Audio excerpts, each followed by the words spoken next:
Bueno, bienvenidos a nuestro podcast Bombchill Network, un espacio donde la idea es conectar con diferentes invitados vinculados al mundo legal para conversar sobre sus experiencias.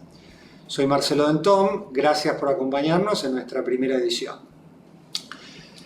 A lo largo de los años, muchos profesionales increíbles han pasado por nuestra firma, dejando una marca imborrable, y hoy, en nuestro primer episodio, tenemos el gran gusto de contar con Agustina Laburó. Agustina es, además de ex abogada de Bombchill, trabajó conmigo hace muchísimos años, abogada de artistas, creativos y emprendedores, de Agustín y Ezequiel Laburó, y autora reciente de la Biblia del Derecho Creativo, de publicación de la que vamos a hablar en un ratito, recientemente publicada. Y la verdad es una emprendedora nata, y quiero simplemente mencionar que cuando trabajaba acá con nosotros tenía un emprendimiento genial de tortas de lemon pie, para ser más específicos, que eran alucinantes, los mejores que probé en mi vida. Así que, Agus, bienvenida y un gusto que estés con nosotros. Gracias, estoy muy feliz de estar acá. Bombchill fue el primer lugar donde yo inicié mi carrera profesional, así que lo tengo guardado en el corazón. Y aparte, Marcelo fue mi primer mentor, una persona de la cual aprendí muchísimo, realmente me formó.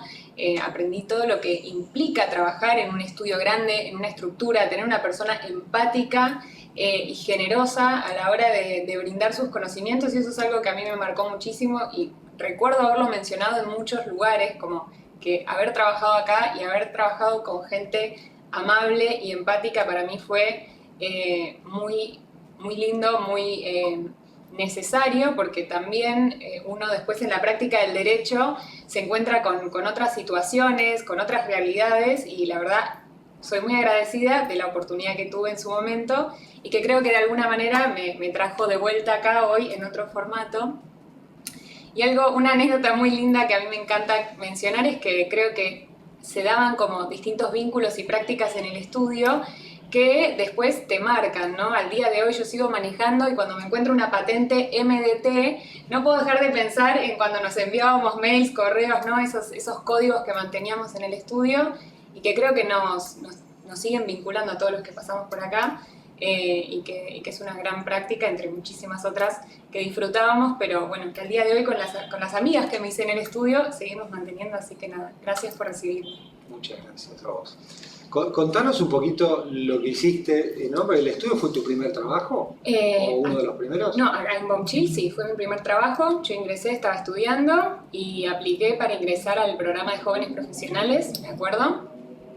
Y después de una etapa de varias entrevistas, me anunciaron que quedé, y para mí fue un honor enorme, porque la verdad tener un primer trabajo en un estudio como Bombchill era realmente increíble. Me acuerdo, toda mi familia estaba muy emocionada y muy orgullosa. Yo vengo de una familia donde la mitad son médicos, la mitad son artistas, no venimos del universo jurídico, entonces, bueno, era nada, salir a hacer el camino propio, y la oportunidad de entrar en un estudio grande, con mucha trayectoria, con mucha relevancia en el mercado, para mí, nada, era un sueño hecho realidad, y ahí aprendí muchísimas cosas de cómo funciona la gestión de un estudio jurídico, que es algo que no nos enseñan en la facultad, ¿no? O sea, nos entrenan de alguna manera para saber de derecho, para trabajar en el Poder Judicial, en un estudio o no sé, en alguna organización o en alguna empresa, pero no sabés cómo se gestiona un estudio jurídico, no sabemos de gestión. Y haber entrado en un estudio que estaba muy bien formado, muy bien plantado, y ver todos esos procesos tan prolijos, tan dedicados, a mí me marcó un montón y me dio herramientas después para, bueno, seguir mi propio camino, ¿no? ¿Y después cómo seguiste? Bueno, ¿Estuviste en el gobierno de la ciudad? Estuve en el gobierno de la ciudad, también en el programa de jóvenes profesionales, en el área de innovación, y gracias a esa posibilidad, y casi de casualidad, una compañera del programa en ese momento me comenta que estaban buscando una persona de legales para entrar al Teatro Colón. No sé si vos recordarás que yo me iba del estudio a mis clases de danza. Sí. tarde por la noche, tarde por la tarde, digamos, casi de noche, y yo salía de trabajar, me iba a mi clase de danza, o sea, muy apasionada siempre por la cultura, las artes, no solamente como consumidora, sino también como practicante. Y bueno, para mí la posibilidad de entrar al Teatro Colón también era como otro sueño. Al principio no sabía realmente qué se podía hacer, o sea, cómo, digamos, qué hacía un abogado en el Teatro Colón, aparte de toda la parte propia del derecho administrativo de ser un ente estatal, ¿no? Y bueno, cuando ingreso ahí, me comentan que estaban necesitando a alguien que pudiera manejar toda la pata de propiedad intelectual. Ajá. Y yo lo único que me acordaba de propiedad intelectual era un poco de las cosas que se hablan en la carrera, que no es mucho, digamos, no es una materia formal en la carrera de grado. Ahí es donde dije, bueno, defensa de la competencia está vinculado a propiedad intelectual y en alguna medida algo de eso habíamos entrado en contacto y con ese mínimo bagaje entré y me puse a estudiar como loca. Y la verdad es que gracias a la práctica que me dio estar en el teatro y a todo el estudio que hice para poder, digamos, hacerle frente a los desafíos que implicaba gestionar la propiedad intelectual del teatro, es que pudimos desarrollar un montón de cosas muy interesantes, como política pública al interior del teatro en materia de propiedad intelectual, y me enamoré de la rama. Ahí, a partir de ahí no la largaste no más. pude, dije, esto es para mí, o sea, es la rama del derecho que se dedica a trabajar con la gente que a mí me gusta, que son artistas, que son creativos, que son personas que todo el tiempo están en movimiento, innovando, trabajando con pasión. Y la verdad que, bueno, de ahí en pandemia hice un clic y dije, bueno, todo esto que aprendí, un poco también ayudando a mis dos hermanos, que son artistas, quizás lo puedo llevar a otro lugar, lo puedo difundir. Y creé mi cuenta en Instagram y empecé a difundir información vinculada a propiedad intelectual aplicada al mundo del arte y la cultura propiamente. De otra manera, de una manera más innovadora. Diferente, yo creo que en realidad, ¿no? La ley está hecha de abogados para abogados y se escriben libros de abogados para abogados y como que el público objetivo al cual está dirigida la ley, en el caso de la 11723, los artistas y los creativos, como que no llega, ¿no? No hay forma de que ellos puedan comprender y aprender de sus derechos y de sus obligaciones. Y entonces dije, bueno, quizás puedo ayudar a desmembrar un poco esto y brindar información, herramientas. Al principio me costó. Uno de mis primeros posteos, yo siempre cuento, es cláusula de rescisión contractual por fuerza mayor, ¿no? En el contexto COVID. Claro, 3 personas me dieron like. Mi mamá y, no sé, como 2 bots, digamos. Como mi mamá porque le pedí, tipo, mamá.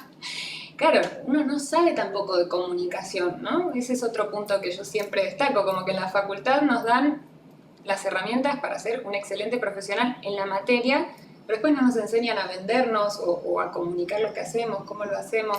Todo eso fue como un proceso de aprendizaje que fui forjando a lo largo de estos años y que la verdad estoy muy contenta con los frutos porque, bueno, realmente veo que ha sido necesario y bien recibido en la comunidad. ¿Y el estudio cuándo llegó?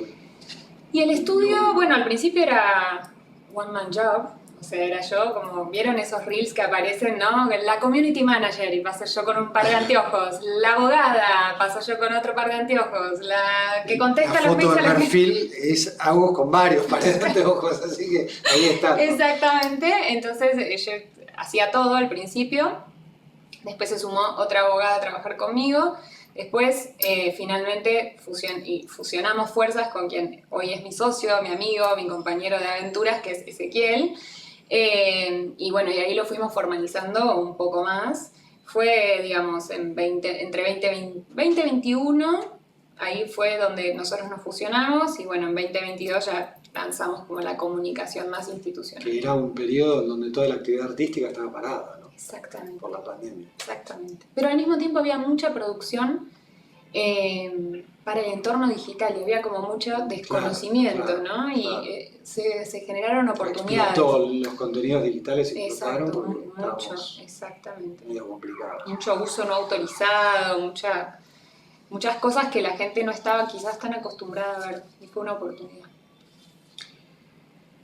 Bueno, tu práctica, como dijiste, está enfocada a la asesoría a creativos y emprendedores, ¿no? Entonces, ¿cómo descubriste tu pasión por la fusión entre leyes y creatividad, ¿no? Un poco ya algo de esto mencionaste. Sí, ¿no? autoconocimiento, o sea, eran las dos cosas que a mí me gustaban y que de alguna manera veía que no se materializaban, por lo menos en mi espectro de intervención, digamos. Mis hermanos, que son los dos artistas y muy exitosos. ¿En qué disciplina? Bueno, mi hermana es fotógrafa, directora de arte, y mi hermano es productor audiovisual, creativo, bueno, ahora también Sí, es empresario la tenía gastronómico, la o tenía sea, estaban, servido. claro, como muy cercanos, y al mismo tiempo yo decía, no saben nada de todo esto y tampoco saben ni siquiera que me pueden preguntar sobre esto, que era lo que más me llamaba la atención, era como no tienen registro de la existencia de toda esta información. Cuando les comenté la idea, se les iluminaron los ojos porque se dieron cuenta que era relevante. Y bueno, ellos me ayudaron mucho también como encontrar el tono y la forma de comunicar y que le resulte atractivo, ¿no?, al público, porque digamos, nosotros hablamos muy jurídico y a nosotros nos gusta eso, o sea, es lo que consumimos, pero a quienes le hablamos realmente no necesariamente. Es un público muy distinto al típico corporativo. Exactamente, entonces cuando utilizas demasiada terminología o te pones muy rígido, cuando no utilizas un lenguaje que le es cercano, bueno, automáticamente, si no tienen un problema enfrente que tienen que resolver, te posponen para después. Es como, bueno, esto puedo prescindir de estudiar esto hasta que tenga el problema en la mesa. ¿Y sentís que tus clientes se preocupan de la propiedad intelectual o Sí. como que le dicen, no, bueno, lo importante es lo creativo? No, ahora realmente hay una toma de conciencia y sobre todo nosotros trabajamos mucho en el ámbito preventivo. Es como, vengan, interésense antes de que llegue el problema, prevengan esa situación. Y realmente sí, llegan muchísimos clientes que creo que de alguna manera no llegan a otros espacios, digamos, no llegan a las grandes estructuras, pero necesitan el mismo tipo de asesoramiento, ¿no? Entonces, sí, fue a través de la observación, digamos, que me di cuenta que era necesario desde lo más cercano y después ahí se iba expandiendo entre sus conocidos, sus amigos, sus colaboradores, clientes, y ahí fue que hice el clic. Bueno, además digamos, de tu rol de abogada, sos una gran comunicadora, ¿no? Aprendiste, evidentemente, a ser una muy interesante comunicadora. Les cuento que tiene una buenísima página de Instagram, @logustin, lo vamos a poner en pantalla. Y en tu desarrollo profesional, ¿qué papel juegan las redes y los contenidos? A ver, es una herramienta muy relevante. Admito que es una herramienta que me permite llegar a nuevos clientes, a nuevos perfiles, a una comunidad más robusta y también me permite medir la temperatura del ambiente en el cual trabajo, porque a través de las redes yo me doy cuenta cuáles son las dudas, cuáles son las necesidades, como a mí me llegan muchas consultas por distintos temas, y entonces yo me doy cuenta cuáles son las tendencias de mercado a partir de la red social. No la monetizo, digamos, lo que se comunica ahí es gratuito y es accesible para todo público. El objetivo es que todo el mundo tenga la posibilidad de, por lo menos, llevarse información de base. Y me sirve también para llegar a otros públicos, quizás como más intermedios, pequeñas y medianas empresas, agencias o emprendedores con una estructura un poquito más sólida que requieren asesoramiento legal y que hoy en día es una herramienta de búsqueda, digamos. Hoy la gente busca profesionales a través de las redes sociales, ¿no? Y de alguna manera que haya comunidad detrás genera cierto grado de validación, entonces soy muy cuidadosa con lo que hago, con lo que publico, con el tono que utilizo, o sea, no soy influencer en el sentido de que yo no muestro mi lifestyle, ni no muestro nada que no esté asociado con lo que hago, porque entiendo que ese espacio está reservado como para una parte de mi ejercicio profesional y trato de cuidarlo mucho. Okay. Pero bueno, cuidás tanto tus redes como muchos de tus clientes, que sí, también viven muy pendientes, exacto. cuidan, ¿no? Como una plantita que tiene que crecer y Es cuida un mucho trabajo. el contenido y se fija mucho en los comentarios. Totalmente. Es un trabajo Es diario, un trabajo, además, es un ¿no? trabajo, exactamente. Te toma Sí, tiempo, sí, te toma sí, sí. energía, te toma ganas, a veces tenés ganas de hacerlo, a veces no. No Totalmente. siempre es como, ay, qué divertido grabar un reel. A veces Sí. no tenés ganas de grabar un reel. No. Pero surge el tema, hay que hacerlo y hay que hacerlo en un determinado momento. Digo, las fotos de estilo estudio Ghibli.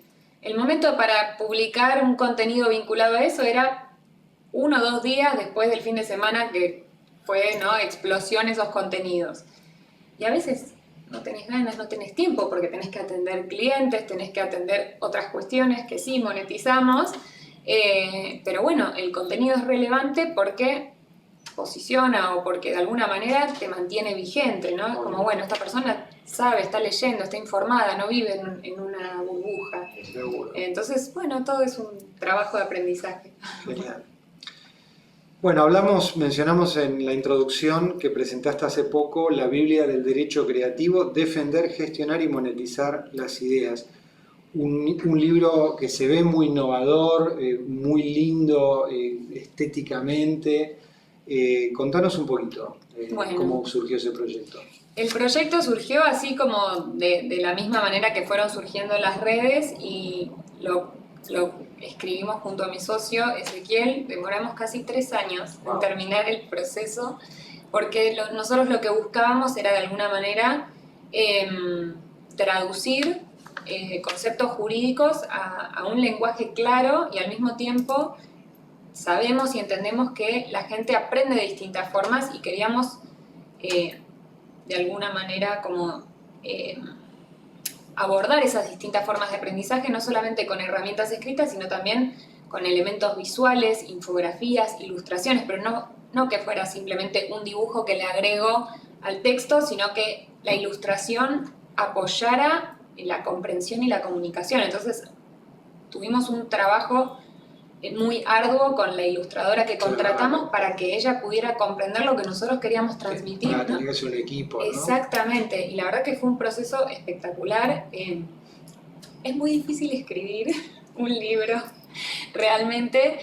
A mí que me gusta mucho hablar, escribir para mí fue un desafío grande, pero un proceso hermoso. El resultado nos encanta porque es un objeto bello, pero que es útil. Arte utilitario.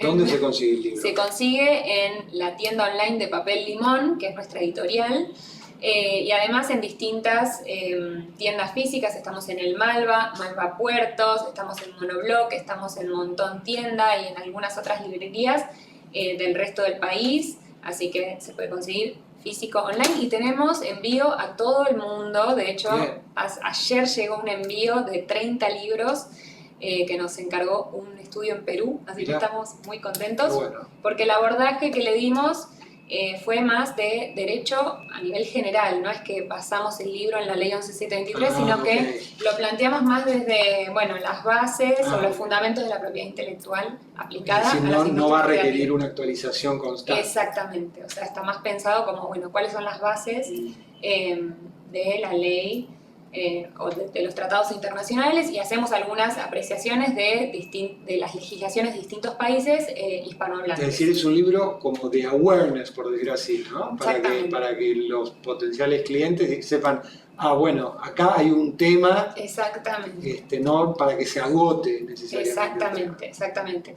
Sí, es para que puedan tomar conciencia de que existe esto, cómo les aplica, cómo pueden utilizarlo a su favor. Y en el capítulo final abordamos las distintas industrias en particular y cómo todo lo que de alguna manera fuimos explicando en el capítulo 1 y 2 se aplica al caso concreto, porque también hace falta a veces eso, ¿no? Si no queda todo en la teoría y después cuesta como bajar a la realidad. De alguna manera, bueno, buscamos brindar esa ¿Y ya has tenido opiniones online de la gente que ya lo leyó? Ya estamos próximos a agotar la primera edición, así que muy contentos con eso. Y sí, nosotros mandamos una encuesta de satisfacción para ver, digamos, qué recepción tiene del otro lado, y todos han sido comentarios muy positivos. O sea, la gente realmente pudo leerlo rápido, pudo leerlo fácil, que era algo importante para nosotros, que no quede una lectura a la mitad. y que fue muy fácil de comprender, de incorporar y que quieren más. Así que allá vamos. Qué bueno. Bueno, por último, ¿qué pensás sobre la evolución de las leyes en Argentina y el mundo en relación con los cambios que acelera la tecnología en las industrias culturales y los negocios? Bueno, partiendo Una pregunta amplia, ¿no? Bueno, arrancamos. Tenés tiempo. A ver, la ley 11723 es del año 1933. Wow. Ya estamos próximos a cumplir el centenario. Por lo cual, naturalmente, si bien tuvo ciertas actualizaciones, fueron muy targeteadas a las cuestiones puntuales a las que se quería abordar. Nunca se abrió esa discusión para una modificación de fondo. Y la realidad es que hoy en día las prácticas, los usos y costumbres hacen que haya contradicciones con la ley todo el tiempo.